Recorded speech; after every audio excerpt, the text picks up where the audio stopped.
Welcome to the Victors Nation podcast. I am your host, Jason Robinson. With me until the end is Derek McCarty and Dre Fame. As true fans, always being true, might be a little critical tonight on coaching in a shoulda, woulda, coulda game, but go Blue Boys. Go blue, baby. Go blue. So this is the first time since we started this podcast that we're doing a podcast following a conference loss. So Yeah. a little bit different, a little bit harder to get this one started. But I don't know, we're disappointing loss for a lot of reasons, but the biggest reason is because I think that the consensus among us and probably among most of the Michigan fan base is that that's a game that we definitely should have walked away with a W. Yeah, my feelings hurt. Big hurt. For sure. So let's get into it. Let's recap it. Started the game off, fell into a 14-0 hole. At that point in time, felt like it became clear that we needed a change. We needed some sort of spark offensively because we weren't doing much. And in comes Jack Tuttle, and that's where we saw our spark on offense. And interestingly, the spark on offense actually came on the ground, not through the air, when we added a new quarterback in. But I think that's just what you get when a defense all of a sudden has to drop their secondary back because now there's a threat for a passing game that maybe they didn't prep for throughout the course of the week. So following that, we went on a 17-0 run through the second quarter and the first drive of the third quarter. And the first drive of the third quarter looked really sharp. One of the, if not the best drives of the entire season. And then up 17-14, fourth quarter, ended up giving up 13 points and getting shut out in the fourth quarter and losing 27-17. So not what we wanted. I can tell you that when we went on the 17-0 run, I thought we were just going to keep running away with it. I thought that I could relax and that I was not going to have to get upset about any more plays in that game. That did not hold true. Same. But that was a lie. Right.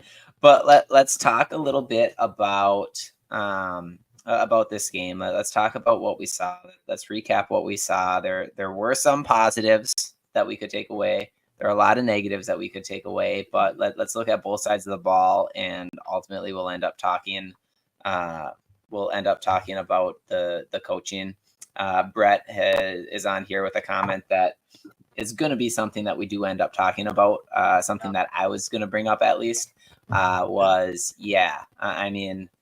feel like Mullins has been our best player on offense, and there was a couple drives in the fourth quarter where at the end of the game he wasn't the one in the game, and I don't get it, but I try to assume that the coaches know more than I do, but I don't get why you take a guy that's been your best offensive player. Derek, I mean, there's been other games that we've played and we don't give the ball to the hot hand. Yeah, and granted, the hot hand was Donovan. He played great. Game, great. But I think Mullins is a guy. I think both of them. I think when you are in a situation like we were in, where we're down now in the fourth quarter and we need to put something together on offense, I think Donovan Edwards and Clell Mullins are two of your best 11 players that you can have on the football field. And the fact that they weren't both out there, that's mind-boggling to me, right? Because we'll get into this, but unfortunately, none of our receivers have shown an ability to make big plays. Donovan Edwards and Clell Mullins and Colson Loveland have all shown the ability to make big plays, right? So there should never be a key situation where you don't have your best players on the field. I just don't. I don't understand that concept. I don't get it. But let's talk about that. Let's talk about offense. So let's talk about offense in general. Jason, I'll let you go first here. Talk about what you saw on offense, what you thought of the offense. So, I mean, now we're down to our third string quarterback, third string, second string, whatever before his injury. But, I mean, do we know our talent? It's a big question, I guess, on both sides of the ball. But, I mean, if not, then we should have hit the transfer portal. So, Derek, you kind of mentioned it a little bit, but we do need wide receiver productions. The routes have to improve. That is like a must improvement during this bye week. But there's just too many questions for me about our offense. Our offensive coordinator, are the receivers not putting the quarterback in a great position with routes? Is it a quarterback talent and play to a point? Yeah, obviously. So that determines some of the play calling, but is it a lack of creativity with play calling? So, Derek, you mentioned with certain players not being out on the field in certain times, like different formations, different looks. Like, we're not really seeing that. It's the same basic type of shit. So, is he limited on what he can do with certain position groups? But, we mentioned Mullins as well, too, and Brett brought it up as well, too, in the first comment. But, why isn't Mullins he's not in the game at certain times when we need him? And I just don't get that. I mean, just not even him, but certain players as well, too.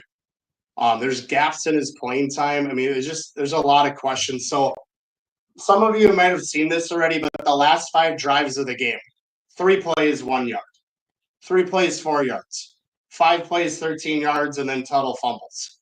5 plays, 6 yards, Tuttle throws an interception, which it was a good play by the defender, and then 5 plays, 15 yards, game is over. We still don't even have a receiver over 100 yards. Loveland is working 2 jobs. He's like raising 20 kids at this point, basically putting up numbers. Tuttle is the guy moving forward. He may not be the best choice, in my opinion, but it's the only choice we got right now. He at least gives us a chance of some kind of balance on this offense, throwing the ball as an option and having both running and passing games somewhat firing on both cylinders. I mentioned it already very briefly. Edwards played pretty damn good. We almost saw him almost saw 2 breakaway touchdowns, almost mimicking what he did in the national championship against the Huskies. But he slipped. I mean, I'm not going to get into it because there was a lot of slipping on both sides of the ball, so I'm not sure if they lubed the field or what, but no excuses, same playing field, and we're getting back to work. Yeah, there was a lot to be desired, but, I think, I don't know, I would be interested to see if Tuttle would have been the starting quarterback day one had he not been injured. This was his first full week of practice, and I think he does. I think he does allow them to run a full offense. I think that's why they went with Davis Warren to start is because they thought that they could run a full offense with Davis Warren. And then they went to Orji knowing that their offense would be more limited, but might be tougher to stop on the ground with the threat of Alex Orji running. So, I think Tuttle is probably the one that allows them to open up the offense the most in the passing game. Takes more defenders out of the box in the running game to open up some more running lanes. And he's got some scrambling ability. He just needs, I think he just has some rust that he needs to work off. Coming back and practicing for a week and then getting thrown into game action.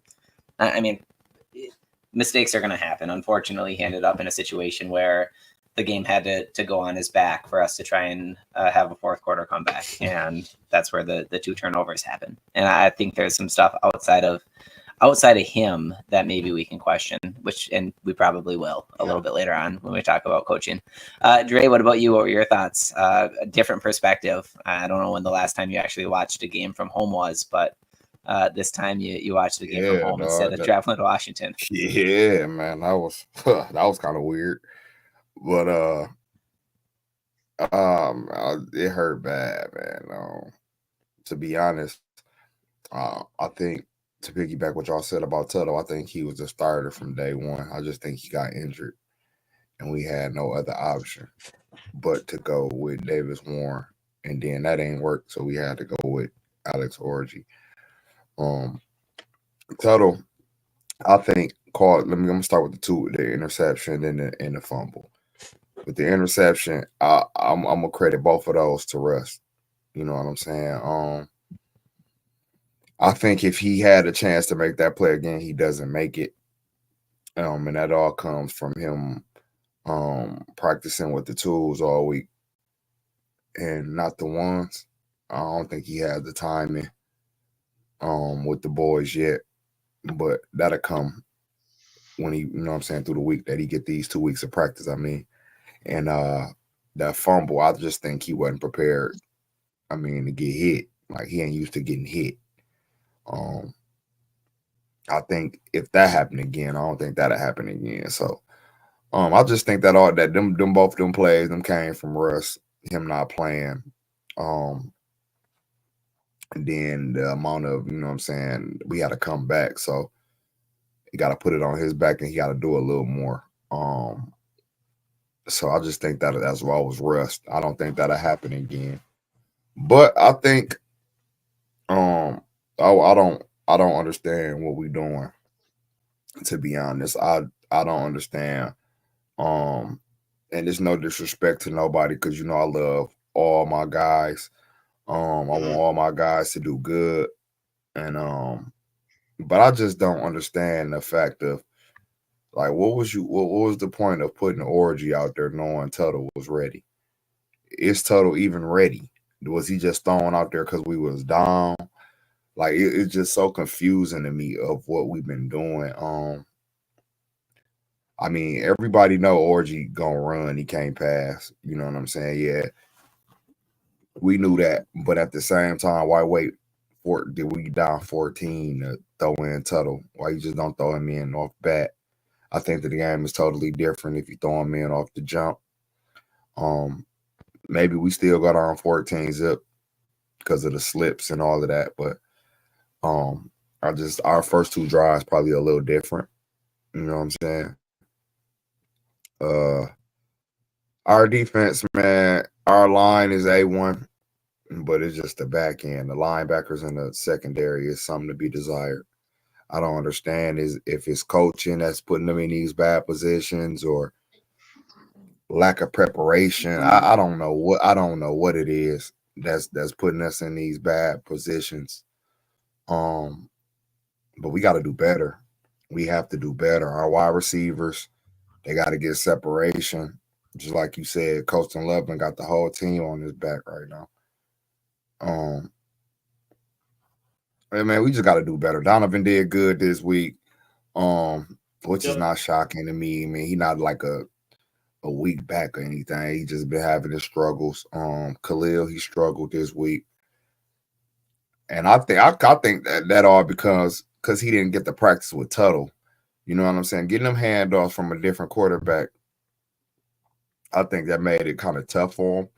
I think I seen on one they almost fumbled the ball. I don't know if y'all seen it, the people. Yeah, I saw. Yeah. Yep. But he almost fumbled the ball. So I just think that was Khalil not used to Tuttle. You know what I'm saying? Like I said, that all comes with practice. They ain't practiced together. They was practicing. He was practicing with the tools. So, and maybe that's why Donovan had the great week because that's what he was practicing with. You know what I mean? But all in all, man, coaching got to get better. Players, we got to do better. Like we just got to do better. But going forward, I think, as we'll talk about later, but I think Tuttle is our best option going forward. I think they're gonna open it up for him. I don't know if he gonna get it downfield because like I said, I don't think he fully recovered from his injury. It looked apparent in the game like he didn't have no zip in the ball. Or maybe again, maybe that comes from just rust and not playing. You know what I'm saying? But we'll see. We'll see how we go moving forward. We got 2 weeks of preparation, and then we on to Illinois that I'll be at. So, we'll see how it goes. Yeah, and I think some of the things that are frustrating to watch with this offense, and I'm gonna start out with the play calling portion of it first, is when you watch really great offensive coordinators, you watch really great play callers. You look at what Sherrone Moore did the last few years as the offensive coordinator. They had a clear identity, but they also were the plays that they were calling early in the game were setting up the plays that they were calling later in the game. So they were giving different looks. They were baiting the defense, and then they were setting up bigger plays later on. It doesn't. It seems more like we're just drawing a play out of a hat, and calling a play, and it's nothing that's designed to structurally set anything else up throughout the course of the game. And it's I don't know. It's just frustrating to watch because you're just like, come on, open it up a little bit. And we did finally see a pass get completed like 20 yards downfield. That was pretty exciting. Marion Walker. Third and Marion 10. Walker side. Yeah. Mm-hmm. So a third and long conversion. We hadn't really seen much of those this year. I do think Mullins. So Donovan Edwards certainly had a couple of the big runs this game. Mullins didn't have anything that he busted. That was a big run, but he was also primarily utilized in short yardage situations. He was averaging like 7 yards per carry on first down. Like every time he got the ball on first down, we were in 2nd and 3, pretty much. But then he was getting a lot of carries on the 3rd and 1 and the 4th and 1s, or the 3rd and inches and the 4th and inches.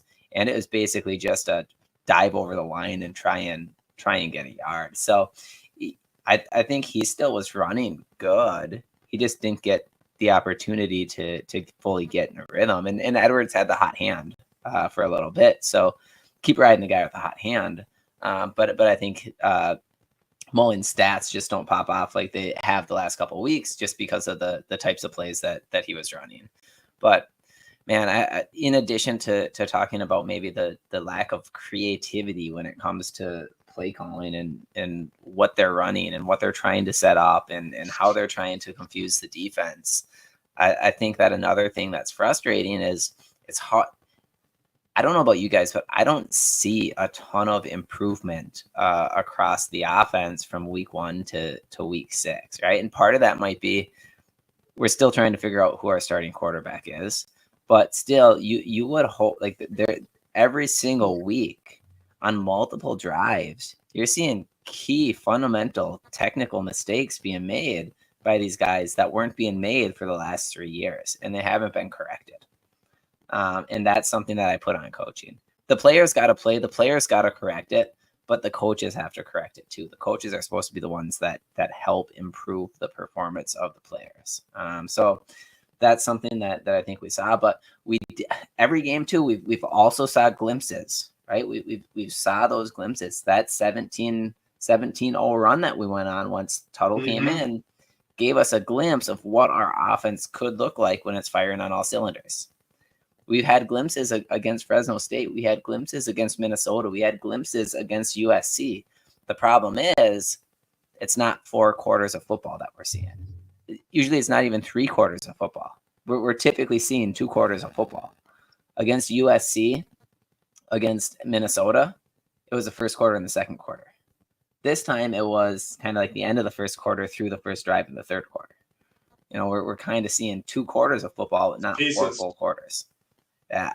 So there are glimpses there of what this team could look like. Right. Yeah, that's hard to say. I think what we're seeing is that this team is trying to I think carry the culture of previous teams, and you got to think that there's a lot of players on this team that got used to not losing. Right? There's a lot of players on this team that for the last 3 years, all they've done is win for the most part, minus TCU, minus Georgia. Last year, there was no losses, right? And minus Michigan State in 2021. All these guys have done is win. So I think that part of it is what's the identity of this team going to be, right? How is this team going to respond to losing? Are they going to be defeated or are they going to build off of it? Right. And I think that if you look for teams that look to be that are great, if you look to the best athletes out there, they're not defeated when they lose. They embrace losing because they build off of it. So we'll see. That was the culture that was built. That was the culture that was built by Josh Ross and by Aiden Hutchinson.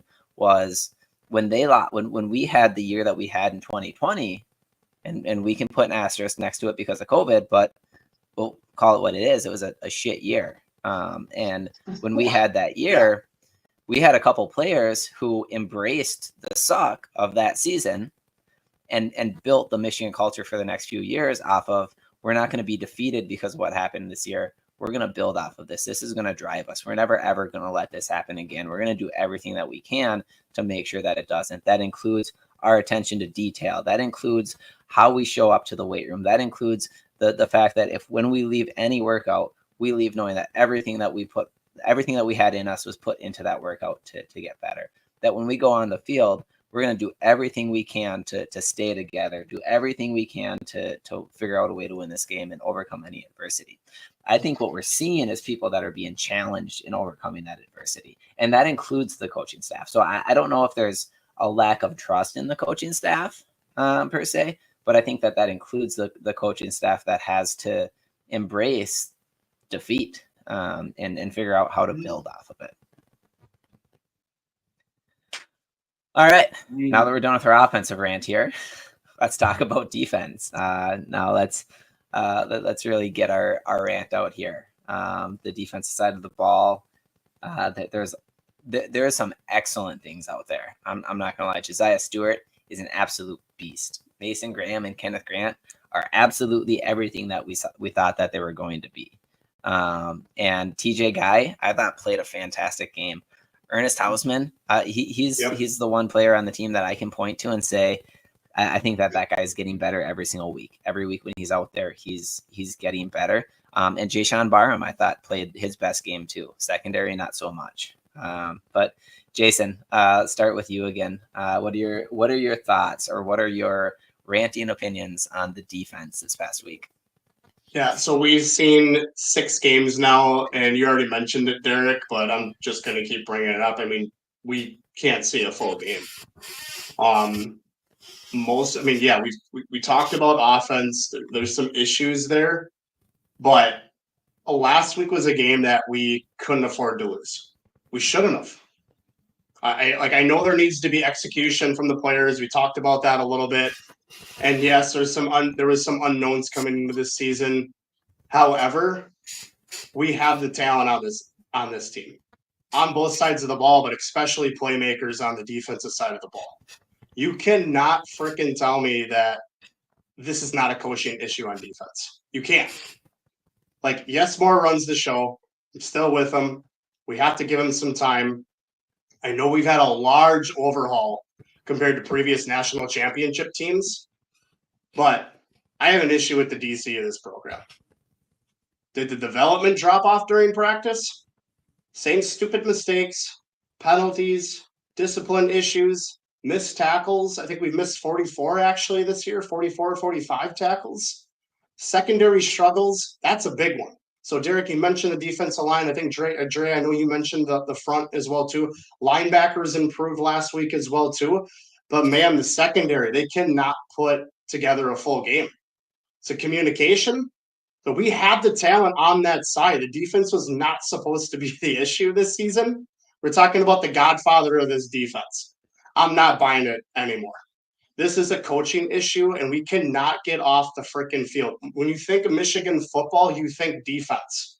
We've seen dominant defensive play the last 3 years. So, Derek, I think you're going to mention some of these numbers as well, too, but currently just ballpark numbers, 90th, I think, around that ranking in third down conversions, 107th in first downs allowed. We're almost last in the country with giving up the most passing yards. Rushing defense, exact opposite. But, I mean, there's questions, obviously, right? Is the defense on the field too much? Are they not deep? Are they tired? Are they put in short yard situations at times because of offensive turnovers? We've seen that. We saw that last week, and we saw that against USC as well. But we cannot complete a full 4 quarters. So I'm staying true. And I posted that if I knew Michigan was going to lose every single game for the rest of my life, I would still watch every single game. I would, for sure. I would. But it's football. There's going to be mistakes, but this is the same consistent shit we've seen the last 6 games. Adjust it and fix it or get out. I have a big issue with the defensive coordinator right now. And in the end, we have to play a cleaner game on both sides of the ball, but it's got to be consistent. So the secondary for sure, but like it is a huge factor is the defensive coordinator. It's not good. He's putting our players in bad positions. I know Dre kind of questioned it if that was the situation. I fully agree in my opinion that he is. I just don't like this defensive play calling. I don't like the packages. Yeah, some plays or sometimes we're making some plays, but he's got to clean this shit up. You cannot, again, I'm going to say it for a third freaking time. You cannot tell me the talent, the names that we have on this defense, that this is how they're going to be in the rankings and for the last 3 years. I know we lost a lot of players, but the guys that we have now with team 145 on this defense, you cannot tell me that this defense should not be dominant. You can't. Even the secondary, big names. Huge coaching issue right now on the defensive side. Not a fan. Yeah, I would agree. You're given some key stats out that completely abnormal out of almost minus the Don Brown season in 2020, where if anyone has paid attention to any of the Connor Stallion stuff that has been going on with his documentary,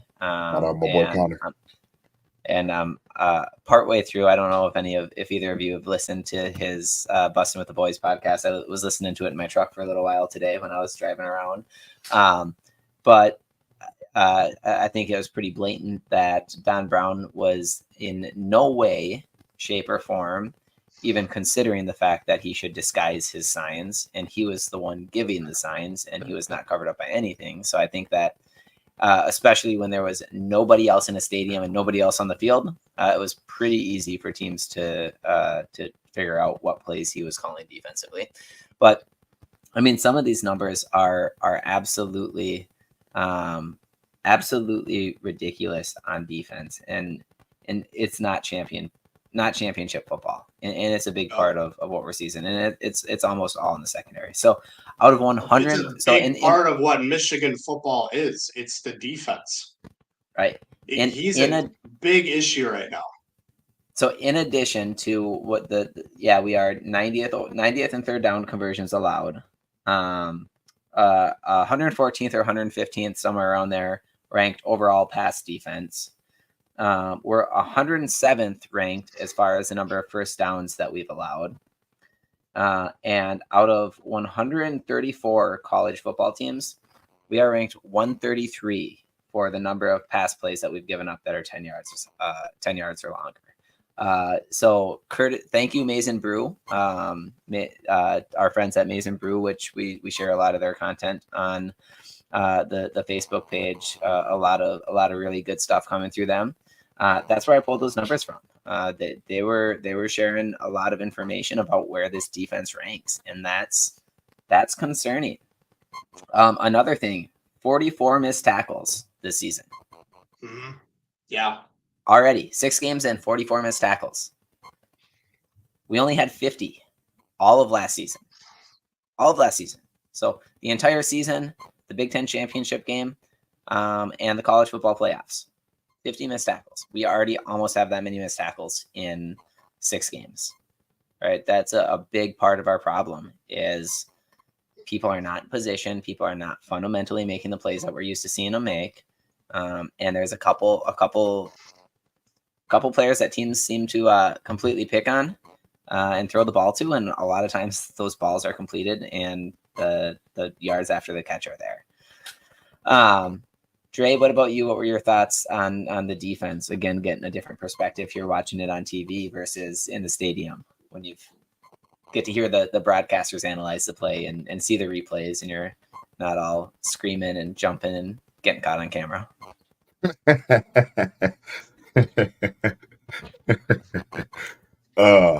Man, thank you for making me laugh because, man, just thinking about this damn defense had me sick over here, man.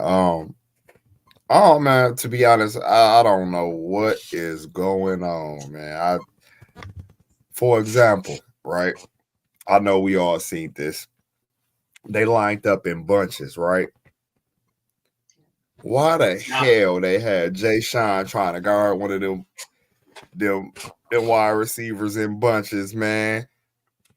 Then they had the nickel on the other side of the field with no receiver over there.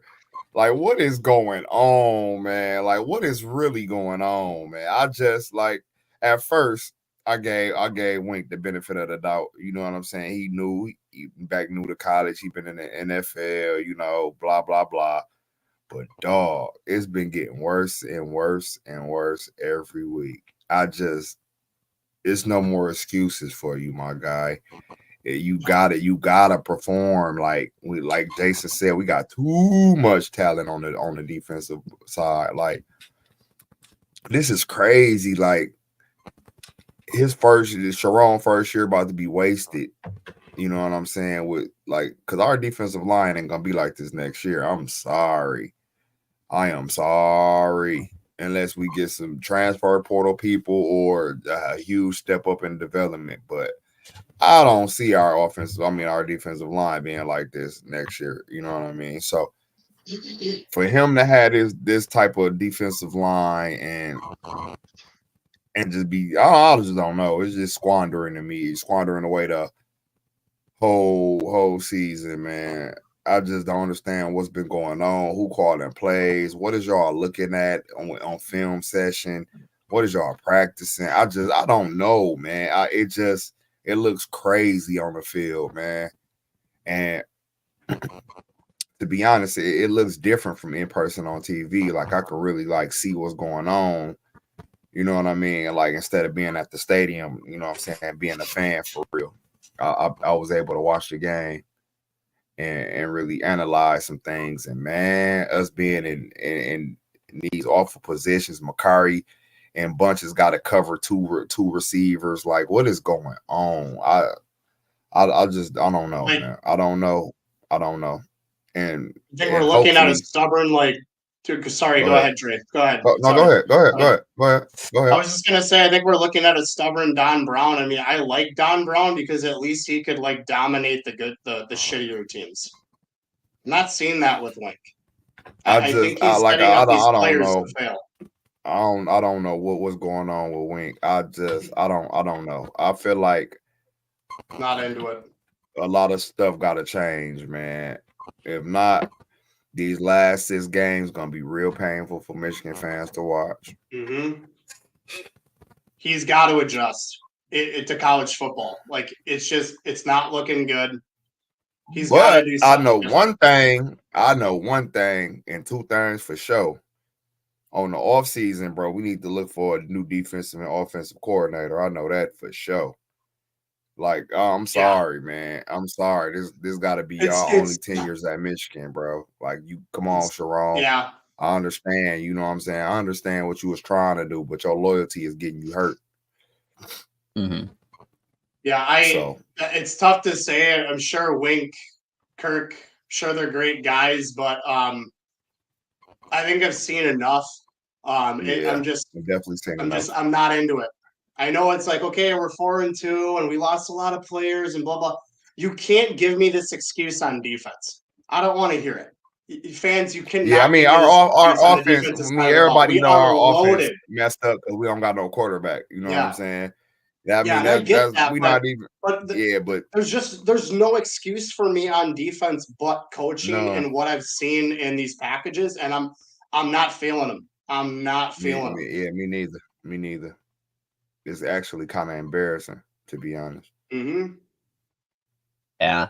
You know, I think we came into the season knowing that there's a lot of question marks in our offense, right? We didn't know who the starting quarterback was going to be, and that old saying tends to be true more than it's not true. Is if you think you might have 2 quarterbacks, you probably have 0. Zero. Right? When when there's For sure. a quarterback controversy. Not all the time. Right. We went a couple years ago. We went in with Cade and JJ, and it was who's going to end up winning the starting job. And JJ ended up taking it, running away with it. And Cade transferred to Iowa. But I think we knew that our offense had Colston Loveland and Donovan Edwards. And hey, I said that earlier at work, Brett. Sorry to cut you off. Jason. I'm sorry. I mean, no worries. No worries. And so we knew we had those two guys that were going to be studs. I'll toot my own horn. In our first podcast, my bold prediction was that the offense would end up running through Khalil Mullins this year, because I just liked the way that I've always seen him run the football. And we were hopeful that we would see some growth out of the receivers. We were hopeful that we would see Tyler Morris turn into the Ronnie Bell of the offense. We were hopeful that Frederick Moore could step up and be a solid contributor and take over the role that Cornelius Johnson had the last couple of years. We were hopeful that Samaj Morgan would continue to develop as the gadget player that I think he is and certainly can be. We just haven't seen a ton out of the receiving core yet. All right, and maybe that has to do with quarterback play. Maybe that has to do with the coordinator play, with the play calling. And I think it's all coordinator. It seemed like he learning off the fly or something. Like I was watching. Questions. It's like it doesn't seem like he knows the talent that he has. Something like I don't get it. Like I was watching UFC and the Minnesota game, and I was seeing how they were just coming. Like I seen like 4 different variations of a screen. I'm like, damn, like why we can't do that? Like I seen a screen for the tight end, I seen a screen for the running back, I seen a screen for the wide receiver, and they all work.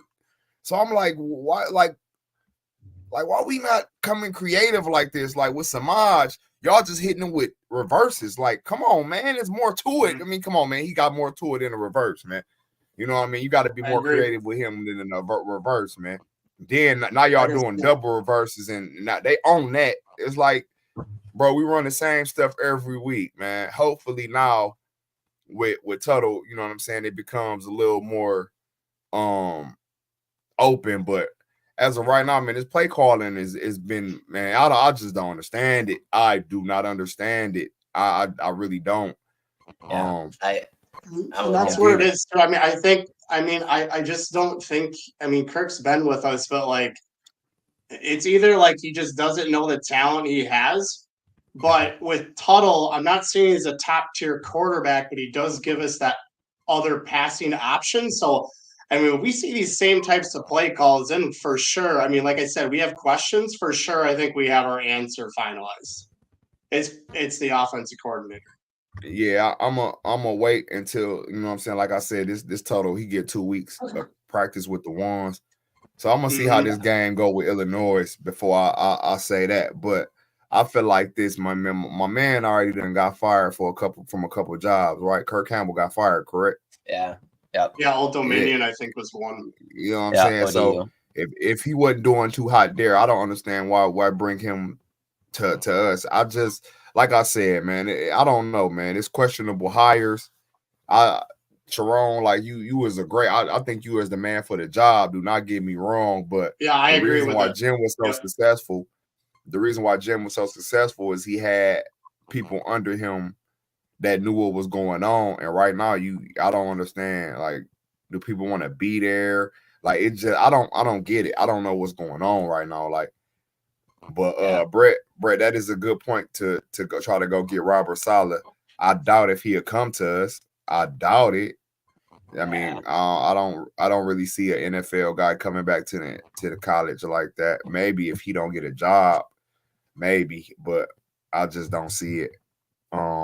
Anybody else see that? It would be like Wink, but I mean, I think he's going to get some NFL. I mean, I think the reason Wink was here because ain't nobody want him. Ain't nobody want Wink in the NFL. And just with the resume with McDonald and Minter, yeah. I mean, it was kind of like almost somewhat a no-brainer, but it's like, you know, we were also told he wasn't going to be like Don Brown, but it's like we're almost getting to him or probably worse.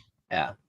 So I'm gonna speak to the offense quick, and then we'll talk about defense. But I was just pulling up something offensively because I got curious about it. And so far this season, we have, based off what I pulled up, assuming that this is factual, that these stats are accurate, we have 12 total turnovers so far this season. Wait, is that right? Hold on. 8 and 4. Yeah, 12 total turnovers so far this season. We had 8 all of last year.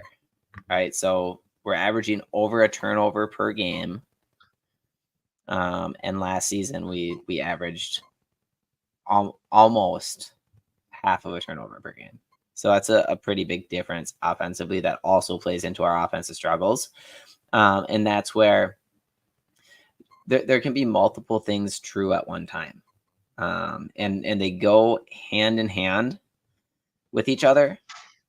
Players got to play, players got to execute. When they're out there playing, coaches got to put them in the best position to execute. Fumbles, allowing the ball to get punched out, bad reads, poor throws. Those are on players, right? So there could have been, and there has been multiple times the last couple of games, plays that would have worked if a play would have been executed better, right? So Orgy's interception against Minnesota, that probably would have turned the game into a blowout instead of letting it turn into a close game. He was open, and Donovan Edwards was wide open on the wheel. Edwards is wide open. Right. Fumbles, like I said, guys are going to be punching the ball out. You just got to protect the ball. Like, that's just something you got to do. And the interception by Tuttle this past week, I thought maybe it could have been a little bit of a better throw. He had the defender kind of playing inside of the receiver, and he threw it low and inside. The defender made a good play. You put a little more air on that, is that rust? Is that him from night? It could be. It could be, but it was still the Loveland was open. If the ball is high and away, that's probably a reception, right? But it was low and inside, and it got picked off. So multiple things can be true. Is that the players can make mistakes, so that they can be hypothetically in situations where they should be successful, and they can be the ones that make mistakes. The coaches also have to be better at putting the players in position to be successful. And a combination of those things is what we're seeing is we're seeing poor coaching, we're seeing poor execution, and we're seeing the execution mistakes continue week after week, which I think points to coaching not correcting them on the offensive side of the ball and the defensive side of the ball too. But now moving over to defense a little bit, I think part of being especially in college, because in the NFL you get to draft people, and they don't have a choice. If you draft them, they're going to your team, right? So you draft guys that fit absolutely without a doubt the system that you're running, right? If you're running a certain system and it requires a certain skill set out of the cornerback position, maybe you're running a system that Wink Martindale runs that is heavy on blitzing, that requires a lot of people that are good in man coverage, right? So when you're drafting players to go fit that system, you draft defensive backs and linebackers that are good in man coverage, that carry that strength, because they get put in that situation often if you're bringing pressure a lot of times, right? In college football, you don't get to draft people. You recruit them, which means that the people that commit may or may not have the exact strengths that your system needs them to have. In that case, you need to be able to adjust your system to your team, right? You need to adjust the system that you're trying to run to the identity of the players that are on the field trying to execute that system.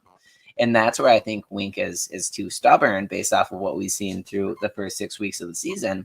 Is I don't know if I've seen a single blitz actually get home and result in a sack. I'm pretty sure, I haven't pulled the stats on this, but I'm pretty sure we get more pressure and actually get to the quarterback more when we just rush 4. Yep, I think so too. Definitely wholehearted agree. Yeah. Because when we blitz, there's 2 players in our secondary. And again, I love our players to death, and I absolutely positively support our program. but there's 2 players that are in the top 5 nationwide for the most receptions given up on the season. So what do you think opposing quarterbacks are going to do when they read blitz? They've got a hot read. It's going. It's a toss-up. Typically Yeah, not at Will Johnson. They know where Will Johnson is, right? Mm-hmm. It's the ball's going to go away from him, and it's going to go out quick, and that's what we're seeing. So I think we need to adjust to adjust to what the players' strengths it's execution, but yes, absolutely, it's a coaching thing, like for sure. If you're doing that, yes, there has to be execution, but like you're saying as well too, like the defensive coordinator needs to adjust. He blitzes way too much. He's leaving those guys out there that aren't going to be maybe as good at that, or just leaving them basically alone to be unsuccessful. I just know we need somebody that with some creativity, a little young Lincoln Riley, somebody or something, dog. Because bro, like I just don't get what the hell we are doing. It's just on old offense. school. Like, it's just football. It's just it's not going to work against certain teams. And for Christ's sakes, Don Brown's defensive strategy would have probably beat Washington. There's no way we lose that game. We did. And Washington plays mistake-free football, their first interception all year. But Wink needs to make an adjustment with the talent, knows his talent, but with certain players as well too. Like, he's got to understand, if you're calling blitz, you're going to be leaving guys out there open that just aren't ready for some of these passing plays.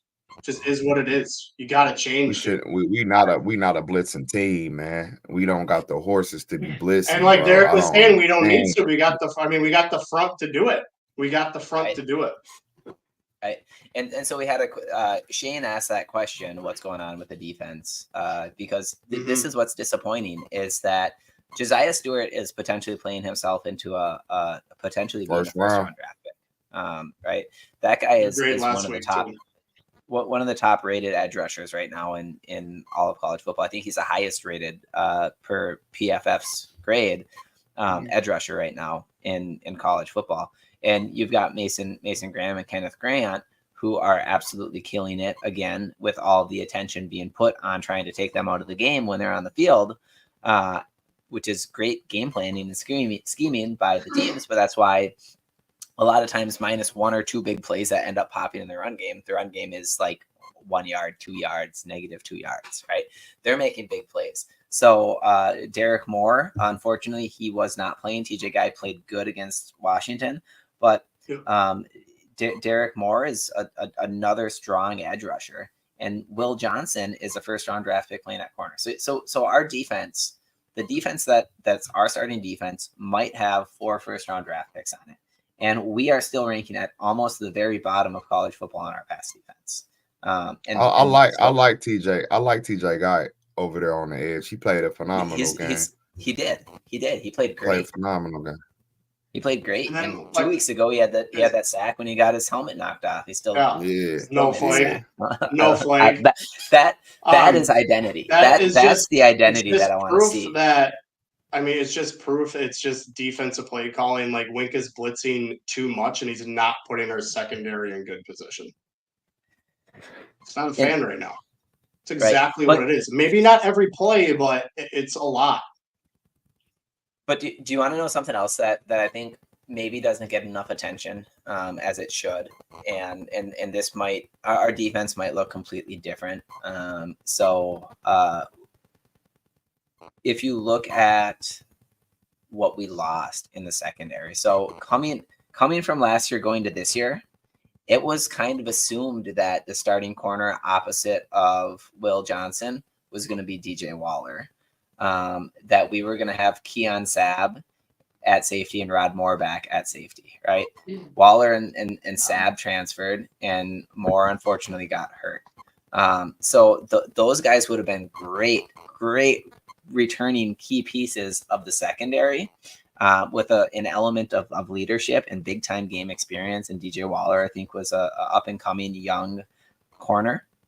So I think a piece of this, I think, is that there were some key pieces that left that secondary, or in Rod Moore's situation got hurt, unfortunately.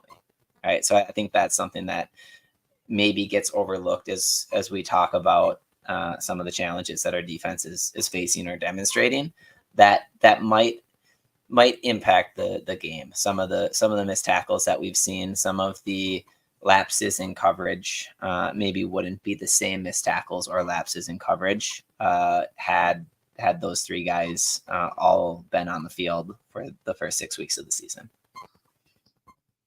So I think that's another piece of it. And we also I wonder do he come back this season or do he come back next season? I wonder. That's what I don't know. Yeah, I don't know, because he's got to have NFL on his mind too, and I still feel like what he's put on film will get him drafted. I was about to say injuries. I think he'll rather go out like healthy, but that's just me though. He like I said, he might just be using this year to, you know what I'm saying, get ready for the NFL. He hurt or not, but I think he's gonna come back. That's just me though. Yeah, we'll see. I hope so. So there's a couple quarterback questions too that came up on the Facebook page of things we could talk about. One of them was everyone's talking about getting a new quarterback and that our quarterback room is so bad. I keep thinking the future looks pretty good with Davis and Hart coming in. And then Dre, you mentioned Carter Smith coming in as well. Do we risk losing those guys to the portal if we're always going after a $3 million quarterback? I want to get started by talking about one thing when it comes to the quarterback situation at Michigan, because one of the things that I've heard people say that I've seen in our group, that I've seen in other Michigan fan pages, that I've seen in other Michigan content producers is, how does Michigan's one of the premier football programs, national championship or not in the country. How do we find ourselves in a situation where we're looking for a starting quarterback this far in the season and don't have a clear answer, right? But I think the situation that we're in is unique for a couple of reasons. Number one, I think you're seeing a pain of the reluctance of our administration to embrace NIL. The people at Michigan that have put forward NIL efforts, we've brought Justin Rowe on, we've talked to Champion Circle. They're doing a fantastic job. But if you reflect back onto where our NIL efforts have gone the last couple of years, our NIL efforts have largely gone to trying to retain our own roster for the most part, right? And the last few years, the top quarterbacks in the country were being bid on. They were going to the highest bidder, right? So recruits were going to the highest bidder. We were putting our NIL efforts on trying to keep our team together so that they wouldn't hit the transfer portal to go to the highest bidder. And I think we're seeing a growing pain of not landing big time recruits for a couple of years between JJ and Jaden Davis because of that lack of embracing NIL and going out and trying to get some of these NIL efforts together for recruits. So right, wrong, good, bad, and different. That's a piece of why I think we're playing catch up right now with the quarterback situation. And then when you double that up with all of the NCAA and Big Ten, all of that bullshit from last year, no one really knew what was going on. They drove Jim Harbaugh out of Michigan. I saw an article that said that Jim Harbaugh is to blame for leaving the cupboard bare. No, he's not. They drove him out. He's not to blame. He would have been a lifetime. He would have been a lifer. He would work at Michigan until he would coach at Michigan until he dies. If he had the opportunity to do that. He was driven away and the administration did not back him, in my opinion. The administration maybe went into media and said, we're doing everything we can. I don't feel like they were, because I am willing to bet that there's programs in the SEC that if they had a coaching staff going through something similar would have squashed it pretty quickly and pretty aggressively. And ours did not do that. So I don't think, and then when Jim Harbaugh goes to a different team, when he went to the Chargers, his job now is to go win a Super Bowl with the Chargers. His job's not to say, these are the guys that I feel like are the best coaches and the best staff to bring with me, but I'm going to leave them behind because I owe Michigan something. No, absolutely not. His job, he got hired. He was hired to do a job at Michigan, and that was win a national championship, and he did. but he wasn't retained. And that's on Michigan. That's not on him. That's on partly college football targeting him. But it's not his job now to be nice to Michigan and leave the coaches that he thinks would assemble a good NFL staff behind, just because his job is to go in a Super Bowl and build a staff that's going to do that. So he didn't leave anything bare. That's not on him. But one thing that's missing from the entire Harbaugh era is discipline, right? The entire Harbaugh era. One of the things that was consistent, even with some of the worst teams, minus the 2020 season, right? And we've talked about some of the lapses in the 2020 season, is they were where they were supposed to be when they were supposed to be there. They were football players. Jim Harbaugh goes on record and says, I love football players and they love me, right? I love people that love football and they love me back, right? It's the people that don't really love football that don't like him too much, because he always tries to get them to love football more, right? So everyone that ever played that was a true like impact player in the Harbaugh era, they absolutely lived and died for football. They were where they were supposed to be when they were supposed to be there. They knew situational football. They were fundamentally sound. They were making tackles, not missing tackles. So even if they weren't the most talented group of guys, they were doing what they were supposed to do, and that's not what we're seeing this year. Right. So that was my roundabout way of talking about the quarterback situation. But I think the other part of the question is, I think we got to worry about it regardless. Right.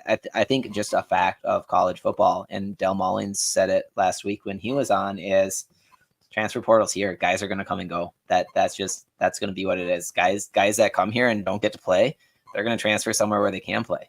Guys that go someplace else and play and become stars, they're going to try and transfer out of those programs to the big programs. That's just going to be the life in college football, especially in the quarterback position, because rotating quarterbacks doesn't work. You're not going to be able to rotate quarterbacks. Not everyone's going to be the starter. Yeah, it's going to get worse. So now it's like December 9th through like the 28th.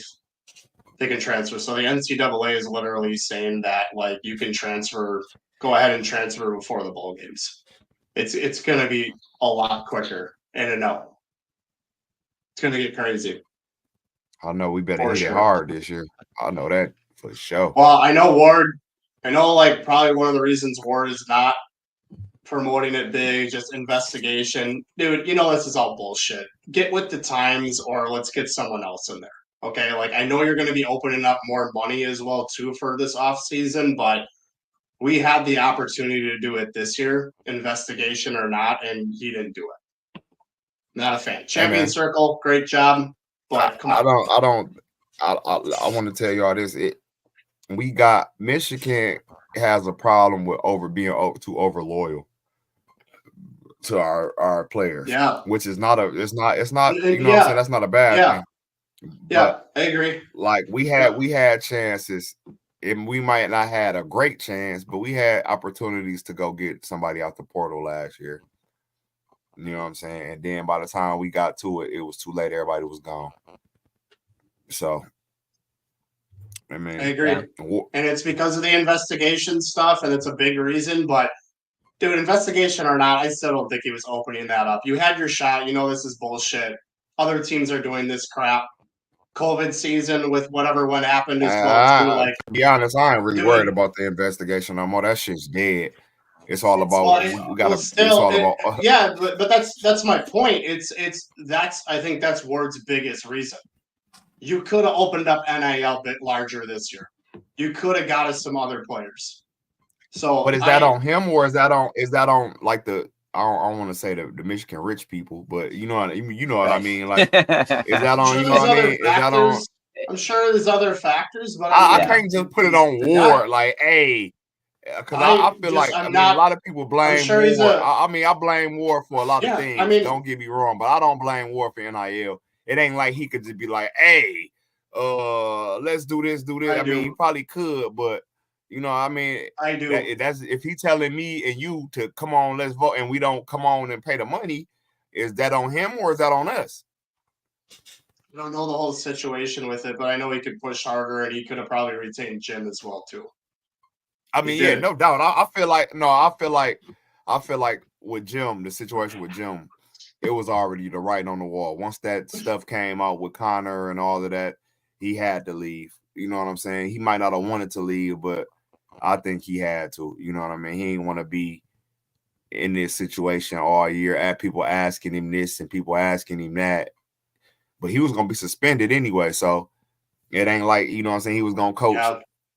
You know what I'm saying? Anyway, so it was gonna still be Sherrone, but I don't know, man. Now we got Go ahead. We got El Presidente now. And that's the thing. So I don't want him to hurt us, bro. You know what I mean?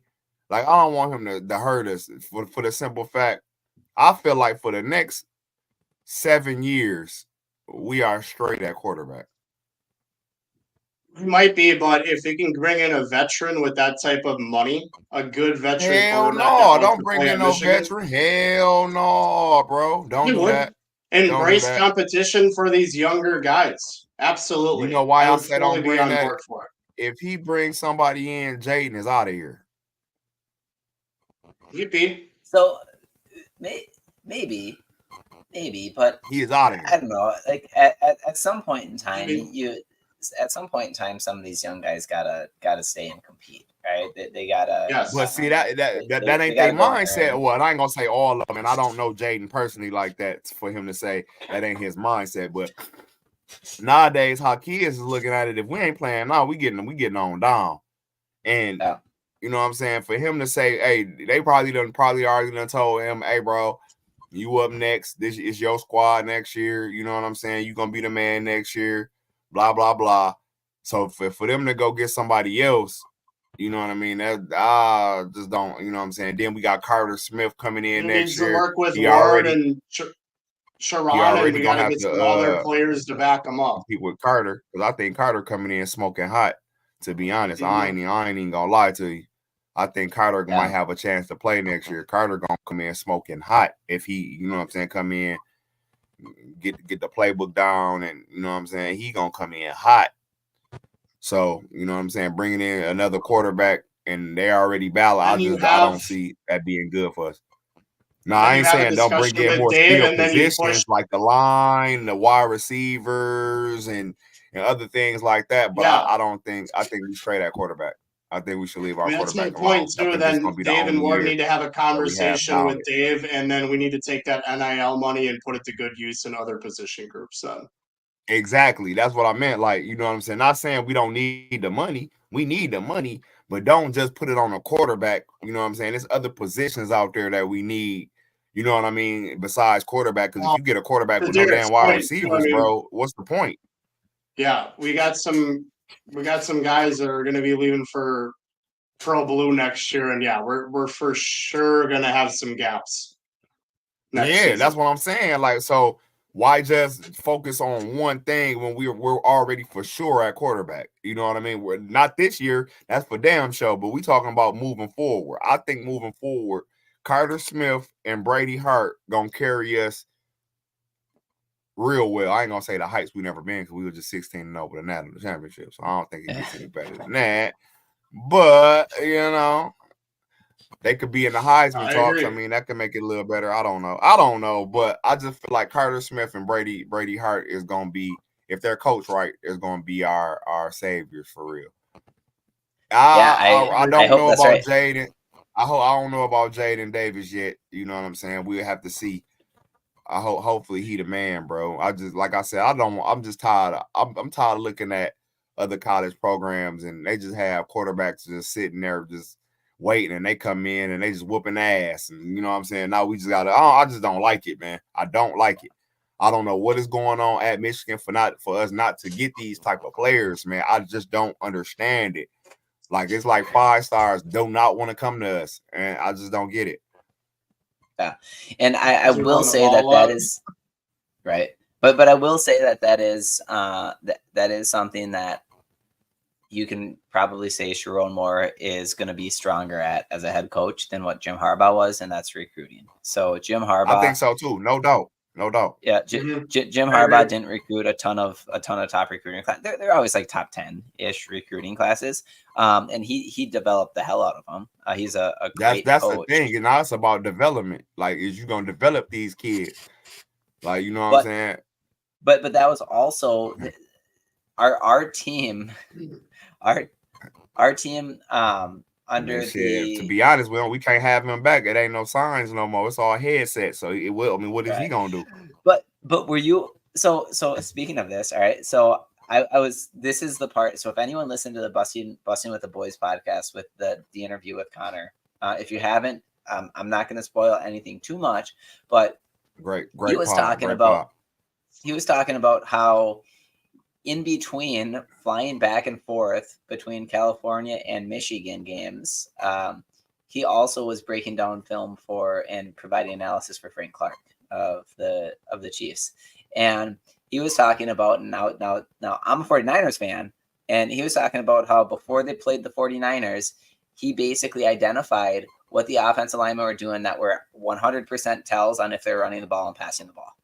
And so he was at the game, watching the game, and he was calling it out completely, run or pass, based off of the way that the offensive linemen were setting their feet and where their hand placement was. So there's a lot more than just signs that go into what he was.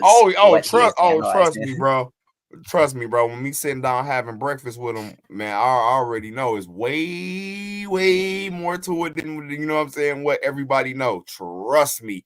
But what I was saying, I thought when he said Connor back, I meant like, shit, I mean, that's what he was known for the sign. So, you know what I'm saying? That was his job. That's what I meant. But every program doing this shit anyways. So he definitely it's way more to him than signs for sure, because the man is extremely on another level of smarts. Like, for real. Me just sitting there talking to him for them couple hours, I was just like, bro, you different. Yeah. Sue's got a comment on here. Jason, you were talking about this. I didn't see this comment, or I didn't hear this comment. Yeah. I don't know. Maybe not in front of your head coach, but I mean, Don's gonna he knows it's serious. Like, it was a mistake.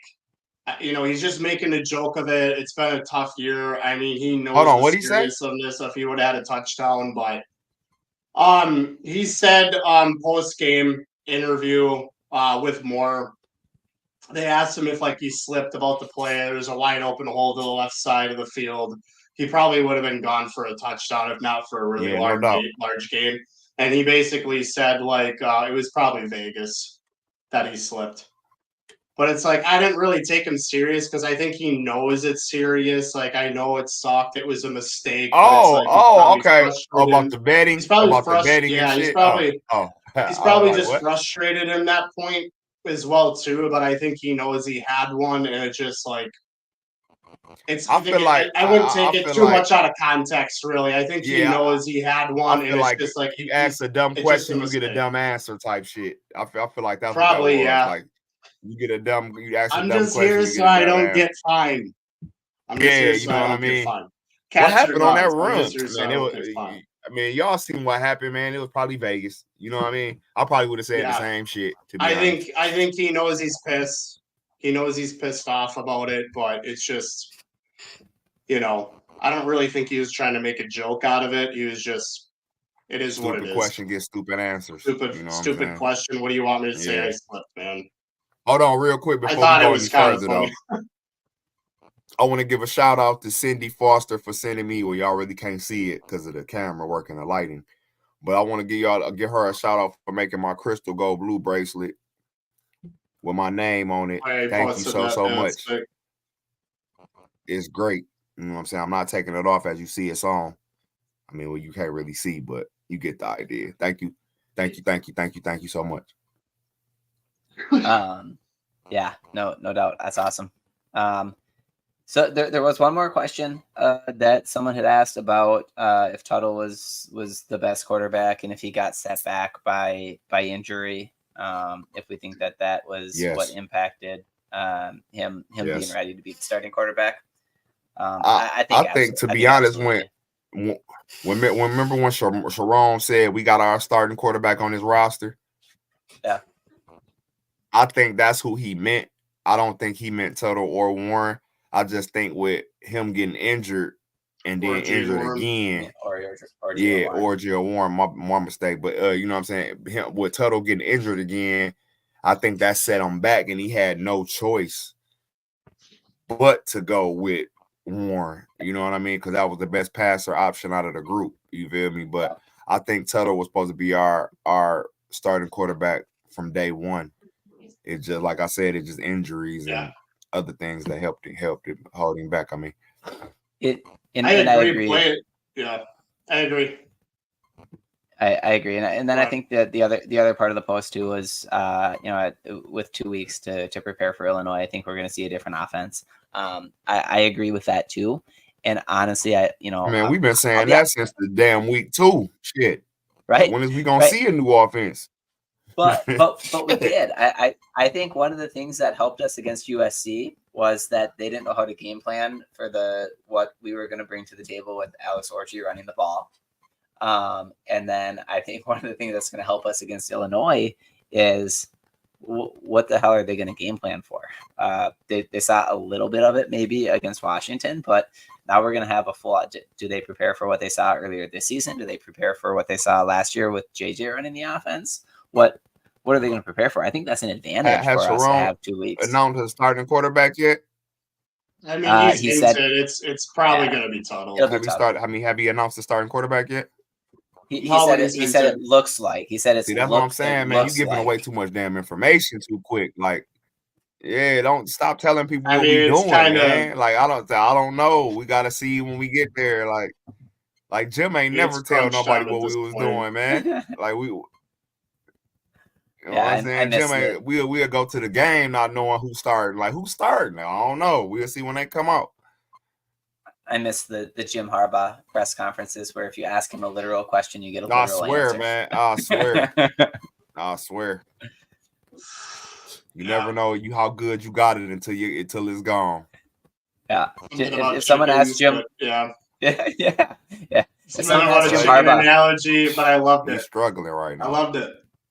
If someone asks Jim Harbaugh, "Do you know who your starting quarterback is going to be?" His answer would be, "Yeah, we've got a good idea." Right? He wouldn't elaborate on it. And then if they asked him to elaborate, what I'm saying? Like, he would have kept it.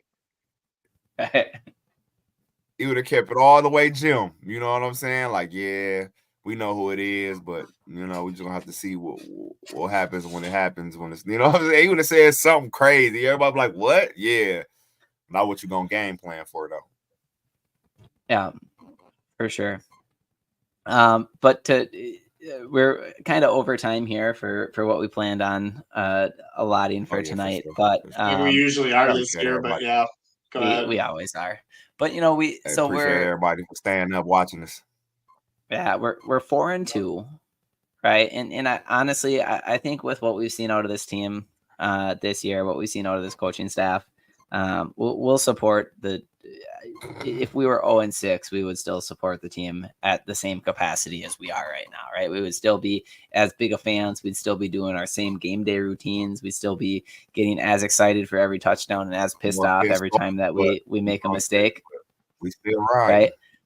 But you know what? 4-2 is a pretty fair spot to be. We could very easily be 3-3. We could very easily be 2-4, based off of what we saw against USC and against Minnesota. So we're in a fair spot. Every game's going to be a tough game, pretty much for the most part, the rest of the season. I hope we absolutely kick the shit out of Michigan State. But besides that game, I mean, pretty much every game on the schedule is going to be a challenge. And so, I think that one of my takeaways is the last 4 out of 6. I'm not really worried about Northwestern or Michigan State too much. It's the rest of the squad, right? I mean, the rest of the squads. I think that part of being a sports fan is always going to be that when you're emotionally invested into teams, you're buying merchandise, you're going to games, you're emotionally invested in the games. The reality is that every year is not going to be a great year. There's going to be challenges. There's going to be down years. There's going to be up years. Winning a Big Ten championship isn't going to be what it used to be. Thank you. It's going to be so hard year over year for anybody to win the Big Ten championship.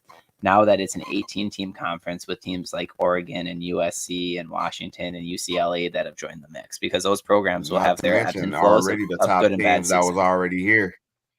Penn State's so, the Michigan's, the Ohio States. Right. It's gonna be rough, man. I think we just still got to keep enjoying the ride. We're still defending national champions. We still got a great historic football program. We've got a coaching staff that hopefully improves, hopefully gets better. Right. But there's going to be down years. There's going to be up years. There's going to be eras that are good. There's going to be eras that are bad. That's just the way that college sports works. It works for everyone. You've seen it happen with Texas. You've seen it happen with Miami. You've seen it happen with us when we went through the Rich Rod and Brady Hoke years, right? There's going to be great eras. There's going to be bad eras, but I'm still just as excited every Saturday for the game. I still completely at maybe the displeasure of my wife sometimes. Every weekend is dictated by when Michigan plays. So I agree. I mean, we're finally doing something with the kids because we're on a bye week. yeah. Sorry, Haley and Kate, but it's true. I'm not lying. Doing something with the kids. Not lying. Yeah. Love you guys. That was great. I'm not lying. Man. It just is what it is.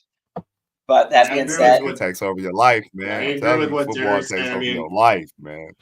I mean, other programs have been through some darker years for sure, and this program's not going to do that. Like, yeah, we might see some on and off seasons as well too, but I mean, buckle up because I mean, this NIL and college football turning more into a semi-pro league. I mean, that is going to happen. So it's just going to get more and more and more competitive in recruiting and in the games. So buckle up. Yeah, enjoy the bye. Enjoy. And by the way, have a great vacation, Miss Sue. I almost have fun, Sue. I almost was gonna go and find some Oregon Duck gear to wear because this weekend we're all Oregon Duck fans. I'm an Oregon Duck and I'm a USC fan, bro. Yeah, I need USC to beat Penn State and I need Oregon to beat Ohio State. Hopefully, both of those come true this week. So Ohio State really all year has not put together a solid first half, and Oregon. No, I'm not worried about none of that. I just need. I'm just saying everybody. It's going to be a different. It's going to be a competitive game for sure. Yeah. Everybody needs to lose in the Big Ten at least one time. Indiana too. Bring y'all little ass on too. Y'all need to lose. Yeah. Bring y'all ass on. Take some L's. For real. Right, well, everybody we're needs go to blue lose. We're go blue forever. Yeah, you wanna sign us off? Yes, I do. First I want to send prayers from all us that's affected by Hurricane Milton. I posted all the shelters and all the other stuff that for you guys help that's down there affected by that. We're praying for you hard. Hopefully our podcast gave you a little light and a little relief. You know, I'm not gonna say relief, but just a little enjoyment on your time of pain. We love all y'all. We want to see y'all safe. Yeah, just on that part. But y'all know what it is. Love one another, respect one another, and as always, go blue. Go blue. Go blue.